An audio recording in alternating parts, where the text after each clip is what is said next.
Hello दोस्तों, नमस्कार। आप सभी का स्वागत है डीआरके टीवी पर। मैं हूं आपका दोस्त डॉक्टर कन्हैया, बीकानेर, राजस्थान से। दोस्तों, आज इस वीडियो के माध्यम से जो ओसीडी की जिन लोगों को प्रॉब्लम रहती है, इसको हम पूरी तरह से कैसे खत्म करें, कैसे सीबीटी के प्रैक्टिस से, इसी के ऊपर ये पूरा का पूरा साइंटिफिक सेशन मैं आप लोगों को समर्पित कर रहा हूं। इसको बहुत अच्छे समझना, बहुत अच्छे से अंडरस्टैंड करना कि कैसे इसे जड़ से उखाड़ें। प्रॉपर एक्सप्लेनेशन दे रहा हूं, समझना। दोस्तों, जो ओसीडी है, अगर हमें इसको खत्म करना है तो हमें इसके बेसिक्स को भी बहुत अच्छे समझना पड़ेगा कि ये जो हो रही है, इसके होने की मैकेनिज्म क्या है। क्योंकि इसके होने की मैकेनिज्म को जितना हम अंडरस्टैंड करेंगे, उतना ही अच्छे से हम इसको सही कर पाएंगे। बेसिकली ओसीडी के अंदर क्या होता है कि दोस्तों, सबसे पहले तो हमारे अंदर क्या आते हैं, ऑब्सेशंस आते हैं।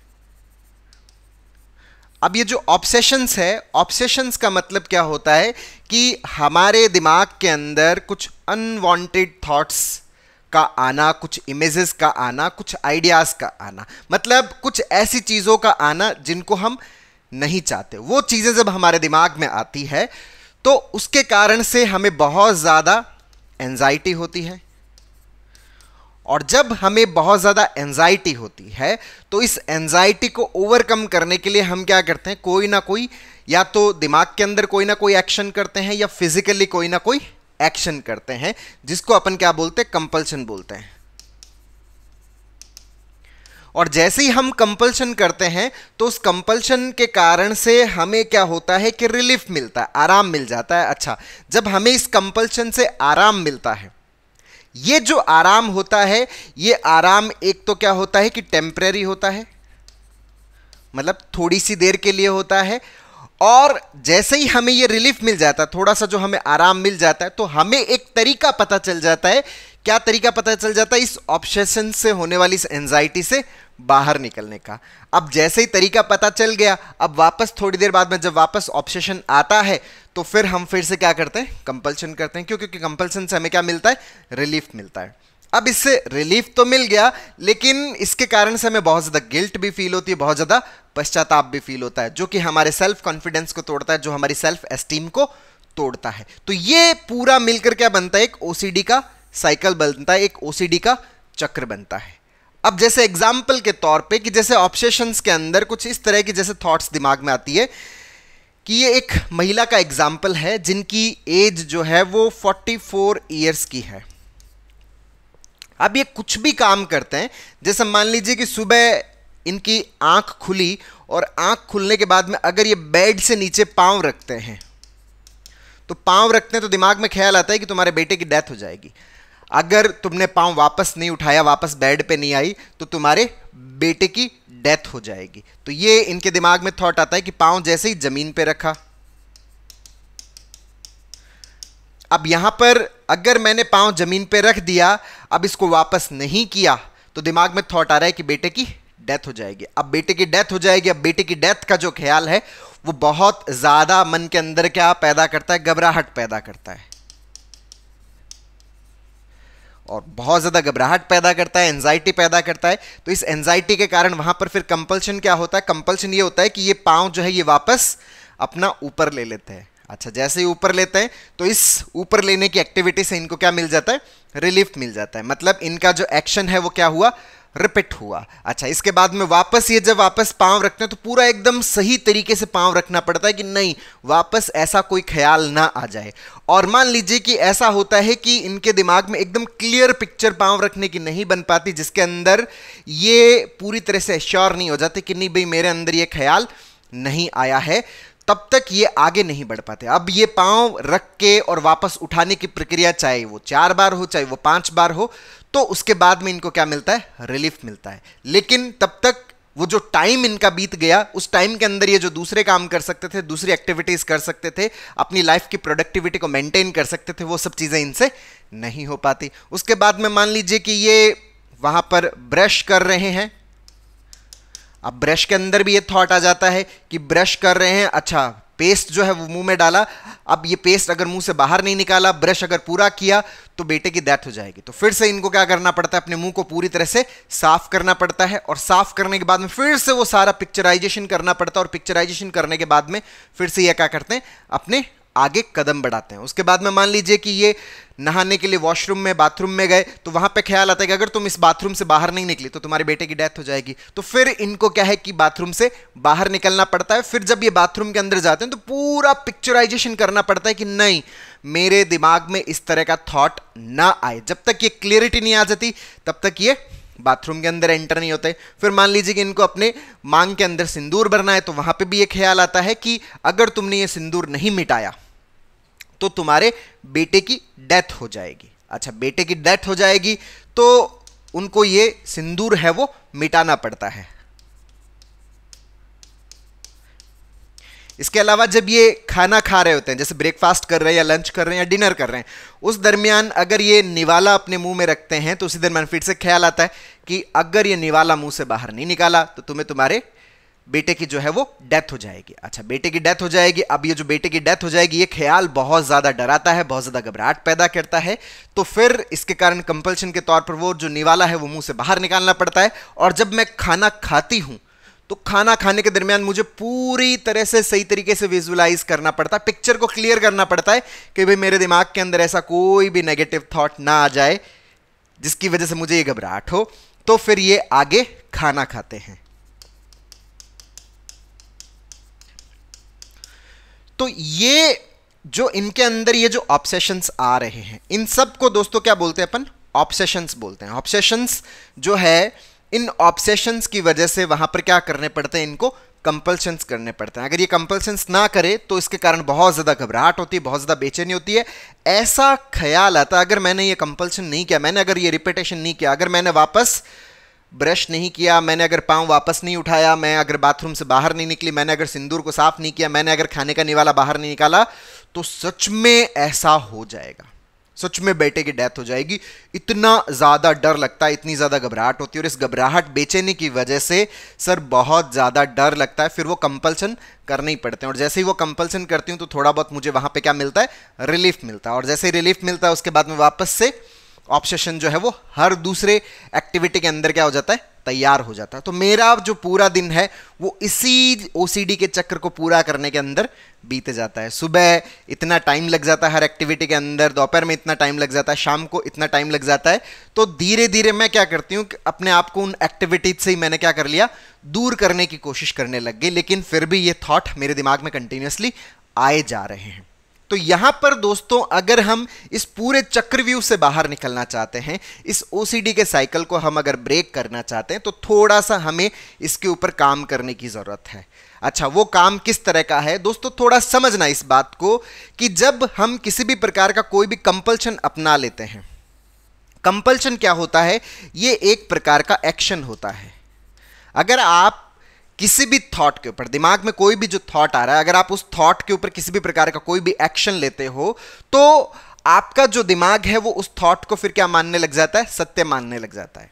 अगर आपने एक्शंस लिया कि अच्छा ठीक है, मैंने कदम जो है वो वापस बेड के ऊपर रख लिए, तो दिमाग ये कहता है कि बढ़िया रहा तुमने कदम वापस बेड पे रख लिया। अगर बेड पे नहीं रखते तो सच में तुम्हारे बेटे की डेथ हो जाती। बढ़िया रहा तुमने ये जो ब्रश है वो वापस से पूरा मुंह साफ कर लिया, अगर नहीं करते तो सच में बेटे की डेथ हो जाती। बढ़िया रहा तुम बाथरूम से बाहर आ गए, नहीं आते ना तो सच में तुम्हारे बेटे की डेथ हो जाती। बढ़िया रहा तुमने ये सिंदूर साफ कर लिया, नहीं तो तुम्हारे बेटे की डेथ हो जाती। बढ़िया रहा तुमने ये निवाला है वो मुंह से बाहर निकाल दिया, नहीं तो तुम्हारे बेटे की डेथ हो जाती। तो जब हम किसी भी प्रकार का एक्शन कर लेते हैं, कंपल्शन कर लेते हैं, तो हमारा जो दिमाग है वो इस ऑब्सेशन को क्या मानने लग जाता है, रियलिटी मानने लग जाता है।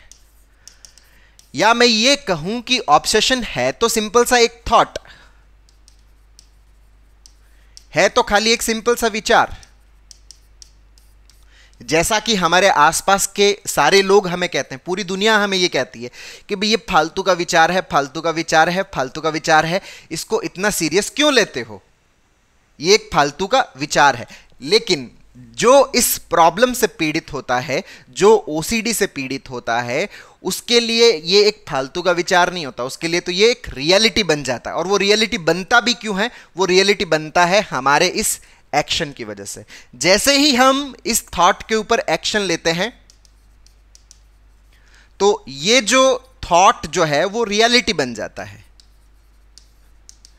मतलब हमारे दिमाग के लिए रियलिटी बन जाता है। सच में किसी भी प्रकार की कोई रियलिटी नहीं है, एक्सटर्नली ऐसी कोई रियलिटी नहीं है, लेकिन दिमाग के अंदर ये क्या बन जाती है, एक रियलिटी। मतलब मन हमारा उस बात को सत्य समझने लग जाता है। वास्तव में इस दुनिया के अंदर बाहर ऐसा कोई कॉन्सेप्ट नहीं होता, कोई चीज नहीं होती रियलिटी ऐसा, लेकिन दिमाग उसको क्या मानने लग जाता है, सत्य समझने लग जाता है।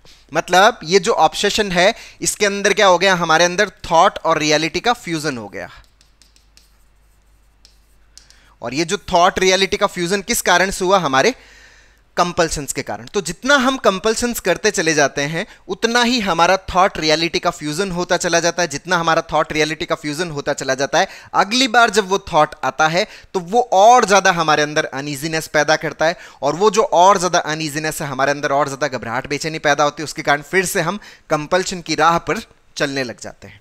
तो अगर हमें इस चक्र को तोड़ना है, इससे बाहर निकलना है, तो सबसे पहला जो सबसे बड़ा जो सिद्धांत हमें जो ध्यान में रखना है, वो क्या ध्यान में रखना है कि ये जो समस्या है, ये बेसिकली एक प्रकार की बीमारी है, ये ओसीडी है। अच्छा, ये समझना क्यों जरूरी है? ये समझना इसलिए जरूरी है क्योंकि ये जो पूरा चक्र चलता रहता है ना दोस्तों, इस चक्र को हम ये समझने लग जाते हैं कि ये सब कुछ मैं जानबूझ के करूं। मेरे दिमाग में इतने खराब विचार आ ही क्यों रहे हैं, मेरे दिमाग में इतने खराब थॉट आ ही क्यों रहे हैं, मैं इतना खराब कैसे सोच सकता हूं, मैं अपने बेटे के बारे में इतना खराब कैसे सोच सकती हूं, ये मेरे दिमाग में कैसे आ रहे हैं। तो ये जो चीज है, ये हमारे अंदर गिल्ट पैदा करती है, और वो जो गिल्ट है वो हमारे सेल्फ एस्टीम, हमारे सेल्फ कॉन्फिडेंस को तोड़ती है। तो यहां पर यह समझना जरूरी है कि भाई साहब ये एक प्रकार की प्रॉब्लम है, एक प्रकार का ओसीडी है, जिसके कारण से मेरे दिमाग के अंदर ये थॉट आ रहे हैं, ये मैं जानबूझकर नहीं सोच रहा।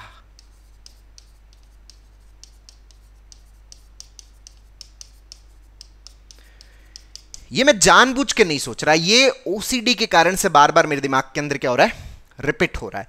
तो यहां पर तीसरा पॉइंट क्या है कि हमें किसी भी प्रकार का गिल्ट फील नहीं करना। तो ये 3 पॉइंट जो इंपॉर्टेंट सबसे ज्यादा, कि सबसे पहला तो ये कंसिडर करना कि भाई साहब ये बीमारी है, दूसरा मैं जानबूझ के नहीं कर रहा, तीसरा मुझे इसके ऊपर किसी भी प्रकार का गिल्ट फील नहीं करना। चौथा इंपॉर्टेंट स्टेप क्या है यहां पर? चौथा इंपॉर्टेंट स्टेप यह है कि दोस्तों हमें हमारा जो कंपल्शन है, उस कंपल्शन को धीरे धीरे क्या करना पड़ता है, कट ऑफ करना पड़ता है। अगर हम पूरी तरह से कट ऑफ कर सकते हैं तो बहुत ही बढ़िया है, लेकिन हम अगर पूरी तरह से एक साथ कट ऑफ नहीं कर सकते, मान लीजिए कि मुझे 5 बार एक्टिविटी रिपीट करना है, तो 5 की बजाय मैं 4 पे चला जाऊं, फिर 4 रिपीट करने के बाद में मैं 3 पे चला जाऊं, जब 3 में कंफर्टेबल हो गया तो मैं 2 पे चला जाऊं, और 2 में जाने के बाद में मैं 1 पे भी जा सकता हूं, और 1 के बाद में इसको पूरा 0 कर सकता हूं। तो 2 अप्रोच इसके अंदर यूज कर सकते हैं कंपल्शन को कट ऑफ करने की। एक तो अगर हम सडन स्टॉप करते हैं, ये हम जा सकते हैं, और दूसरा हम इसको ग्रेजुअल स्टॉप करने के ऊपर जा सकते हैं, कि मतलब हमने इसको धीरे धीरे हमने क्या किया, कट ऑफ किया। अच्छा, अगर आप सडन स्टॉप करते हो तो आपको थोड़ी सी घबराहट ज्यादा होती है, एंजाइटी ज्यादा होती है, और अगर आप ग्रेजुअल स्टॉप करते हो तो आपको थोड़ी घबराहट धीरे धीरे कम होती है। जैसे मान लीजिए कि आप छत से नीचे कूदते हो, तो आप 10 फीट की जो हाइट है उससे अगर नीचे कूदते हो तो आपको डर ज्यादा लगेगा, लेकिन अगर आप 1-1 फीट के जंप मारोगे 10 बार तो आपको डर थोड़ा कम लगेगा। तो हमें जो चौथा जो इंपॉर्टेंट टास्क यहां पे करना है, जो चौथा कार्य हमें करना है, वो करना है, हमें हमारे कंपल्शंस को कट करना है।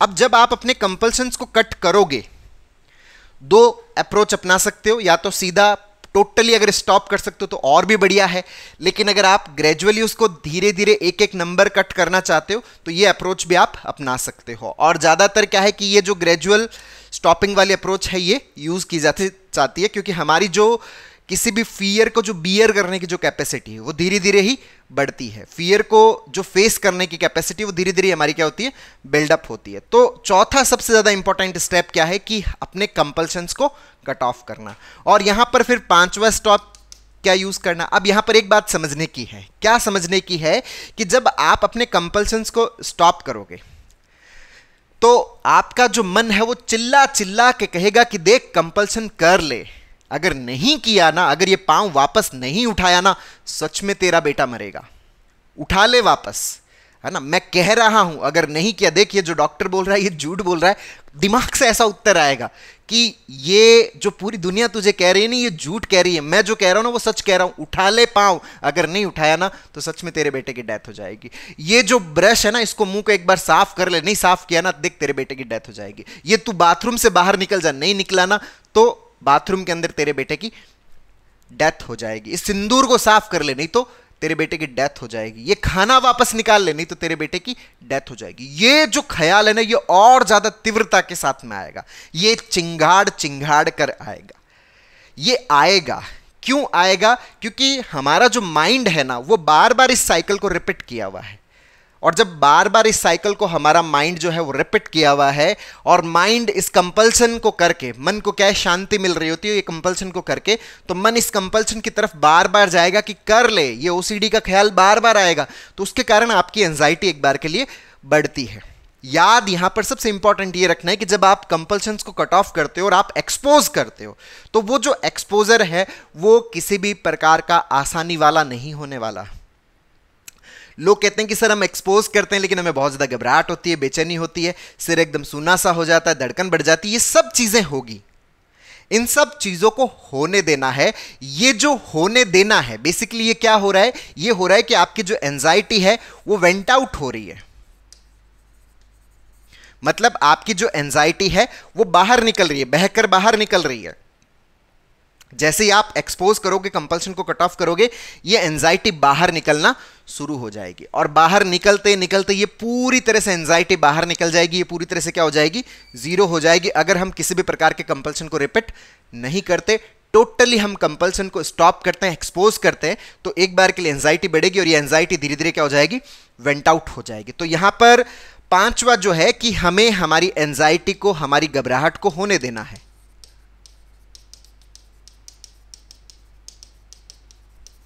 इसको वेंट आउट होने देना है।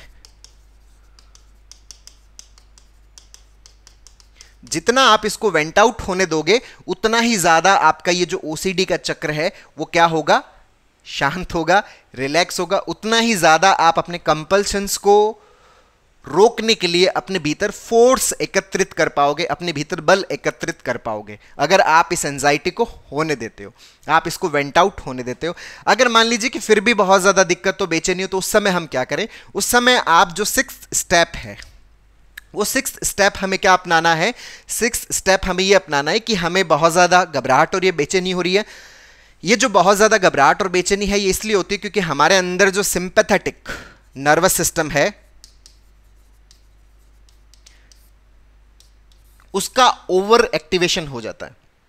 और जैसे इसका ओवर एक्टिवेशन होता है, इसको बोलते हैं हमारी बॉडी का fight and flight response. Fight और फ्लाइट रेस्पॉन्स, लड़ो या फिर भागो, ये वाला जो रेस्पॉन्स है, इस रेस्पॉन्स के कारण हमारी क्या होती है? एंजाइटी बढ़ती है। तो इस रेस्पॉन्स को रिड्यूस करने के लिए हम यहां पर क्या कर सकते हैं कि हम यहां पर कुछ रिलैक्सेशन एक्सरसाइज का अभ्यास कर सकते हैं, प्रैक्टिस कर सकते हैं। जैसे आप यहां पर डीप ब्रीथ का प्रैक्टिस कर सकते हो कि आप आराम से रिलैक्स करिए अपने आप को, जितना ढीला छोड़ सकते हैं उतना ढीला छोड़िए, धीरे धीरे लंबा और गहरा सांस लीजिए, सांस को होल्ड करिए, मनी मन 5 तक काउंट करिए, उसके बाद में धीरे धीरे अपने सांस को छोड़िए। अपना पूरा जो ध्यान है वो सांस के ऊपर कंसंट्रेट करने की कोशिश करिए। जितना आप अपने आप को रिलैक्स कर सकते हैं उतना आप अपने आप को रिलैक्स करिए। जितना आप स्लो डीप ब्रीथ कर सकते हैं उतना स्लो और डीप ब्रीथ करिए। ऐसा 5 से 10 मिनट करिए, आपका एंजाइटी का लेवल कम हो जाएगा। ये आप रिलैक्सेशन एक्सरसाइज यूज कर सकते हो, आप माइंडफुलनेस को यूज कर सकते हो। माइंडफुलनेस का बेसिक जो पर्पज है, बेसिक जो फिलॉसफी वो क्या है कि ये जो पूरा एनवायरमेंट है, ये जो पूरा अस्तित्व है, इस पूरे अस्तित्व की जो इंफॉर्मेशन है हमारे जो 5 सेंसरी ऑर्गन्स हैं, उन 5 सेंसरी ऑर्गन से कहाँ आती है? हमारे ब्रेन की तरफ आती है। तो ये जो 5 सेंसरी ऑर्गन्स है, इससे आने वाली जो इंफॉर्मेशन है, इसके ऊपर अपने ध्यान को लेके जाया जाए। जैसे आपके आंखों के सामने जो भी इंफॉर्मेशन आ रही है, तो उस इंफॉर्मेशन की डिटेलिंग के ऊपर अपने ध्यान को लेके जाना। जो कानों के अंदर इंफॉर्मेशन आ रही है उसकी डिटेलिंग के ऊपर ध्यान लेके जाना, जो आपको स्पर्श महसूस हो रहा है इस एनवायरनमेंट का, जो आपको पाँव के नीचे स्पर्श महसूस हो रहा है, जो आपके आसपास चारों तरफ जो स्पर्श महसूस हो रहा है उस स्पर्श के ऊपर अपने ध्यान को लेके जाना, जो आपको स्वाद महसूस हो रहा है उसके ऊपर ध्यान लेके जाना, जो आपको गंध महसूस हो रही है उसके ऊपर ध्यान लेके जाना। मतलब अपने 5 सेंसरी ऑर्गन से आने वाली इंफॉर्मेशन के ऊपर अपने ध्यान को लेके जाना। तो हम उसके ऊपर जब ध्यान को लेके जाते हैं तो भी हमारा जो एंजाइटी है वो क्या होता है, कम होता है। हमारे अंदर सिंपैथेटिक फ्लो जो है वो तो कम होता है और पैरासिम्पैथेटिक फ्लो है वो बढ़ता है। पैरासिम्पैथेटिक फ्लो जो होता है वो रिलैक्स्ड फ्लो होता है। तो पैरासिम्पैथेटिक फ्लो जब हमारा बढ़ेगा, सिंपैथेटिक हमारा कम होगा, तो हमारा एंजाइटी कम होगा और हमारे पास में इस कंपल्शन को स्टॉप करने का और मजबूत फोर्स आएगा। तो छठा यहां पर हम क्या कर सकते हैं, रिलैक्सेशन एक्सरसाइज और माइंडफुलनेस उसका प्रैक्टिस यहां पर करें। आप ये जो रिलैक्सेशन और जो माइंडफुलनेस है इसका आप नेचुरल एनवायरनमेंट के अंदर भी प्रैक्टिस कर सकते हैं। जैसे अगर आप डेली 1 घंटा अगर आप प्रकृति के गोद में बिताते हैं, आपके पाँव के अंदर कोई चप्पल नहीं है, आप घर के आसपास जो एक अच्छी सी मिट्टी है या फिर आपके आसपास दूब है, जो नेचर का जो स्पर्श है उस स्पर्श के अंदर भी आप डेली इसका अभ्यास कर सकते हैं, जिससे कि आपका रिलैक्सेशन और बढ़ेगा। 7वां यहाँ पर क्या इंपॉर्टेंट स्टेप है दोस्तों, 7वां इंपॉर्टेंट स्टेप ये है कि हमने कंपल्सन्स को स्टॉप किया, हमने एंजाइटी को स्टॉप किया, अब बारी आती है ऑब्सेशंस की। तो हमारे दिमाग में जो आने वाले जो विचार है, ये विचार अगर सत्य है, ये विचार अगर सही है, सही होने का मतलब क्या है कि ये विचार यूनिवर्सल है क्या? यूनिवर्सल होने का मतलब क्या है कि सब पर यह नियम लागू होना। जैसे आग का नियम है वो यूनिवर्सल नियम है कि मैं भी हाथ डालूंगा तो आग जलेगा, आप भी हाथ डालोगे तो हाथ जलेगा।